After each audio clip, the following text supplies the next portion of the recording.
एक बार की बात है, एक गांव में एक बूढ़ा आदमी रहता था।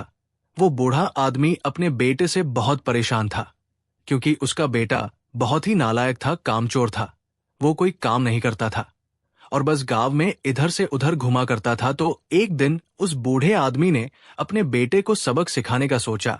उसने अपने बेटे को अपने पास बुलाया और उससे कहा कि बेटा, घर के अंदर अलमारी में एक घड़ी रखी हुई है, तुम उसे निकाल कर लाओ।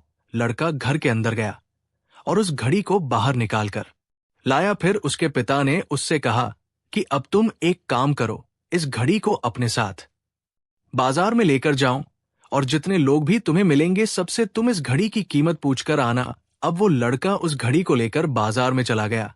उसने बाजार में सभी लोगों से उस घड़ी की कीमत पूछी। किसी ने उस घड़ी की कीमत 500 बताई, किसी ने 1000, तो किसी ने 800। सभी लोगों ने उस लड़के को उस घड़ी की कीमत अलग अलग बताई और कई लोगों ने एक जैसी। वो लड़का अपने पिता के पास वापस आया और उसने उनसे कहा कि पिताजी, सभी लोगों ने इस घड़ी की कीमत अपने हिसाब से बताई।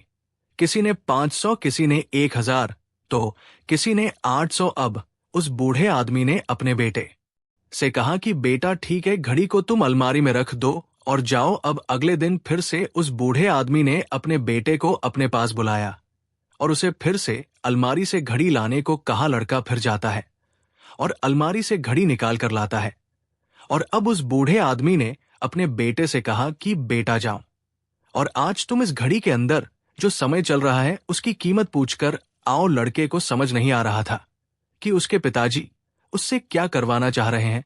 वो दुखी मन से फिर से घड़ी को लेकर बाजार में चला जाता है और सभी लोगों से उस घड़ी के अंदर जो समय चल रहा था उसकी कीमत पूछता है। लोगों को लगता है कि इस लड़के की मानसिक स्थिति ठीक नहीं है। कल ये घड़ी की कीमत पूछने आया था और आज समय की बहुत से लोगों ने उसे भगा दिया और कुछ लोग उस पर हंसने लगे।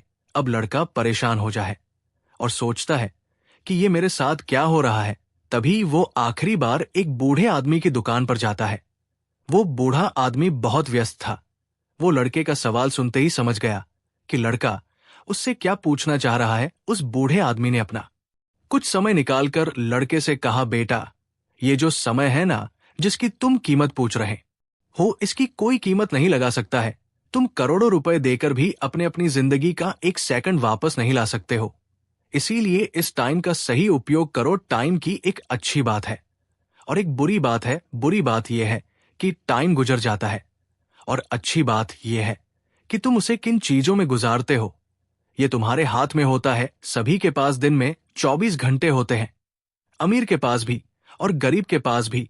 बस ये तुम्हारे हाथ में है कि तुम उस टाइम से क्या नया कर सकते हो। तो अपने एक एक पल का हिसाब रखो कि तुम उन्हें किन चीजों में उड़ा रहे हो। उस बूढ़े आदमी की बात सुनकर उस लड़के की आंखें खुल सी गई, मानो उसमें एक बड़ा बदलाव सा आ गया हो। और फिर वो अपने पिताजी के पास उस घड़ी को लेकर गया और उन्हें सारी बात बताई और उस दिन के बाद से उस लड़के की जिंदगी बदल गई। दोस्तों कहते हैं कि टाइम सबके लिए फ्री है, लेकिन वो प्राइसलेस है। वो कीमती है, तुम उसे खरीद नहीं सकते, लेकिन तुम उसे इस्तेमाल कर सकते हो। तुम उसे रख नहीं सकते हो, लेकिन तुम उसे स्पेंड कर सकते हो।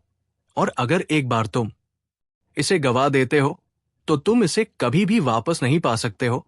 तो अपने टाइम का सही उपयोग करो। तो अगर आप इस कहानी को और भी लोगों तक पहुंचाना चाहते हो तो इस वीडियो को लाइक करें, ताकि और अगर कहानी अच्छी लगी हो तो हमारे चैनल को सब्सक्राइब जरूर करिए। मिलता हूं मैं अगली बार इसी तरह की कहानी के साथ। तो सब्र करो, शुक्र करो और जिंदगी में आगे बढ़ो।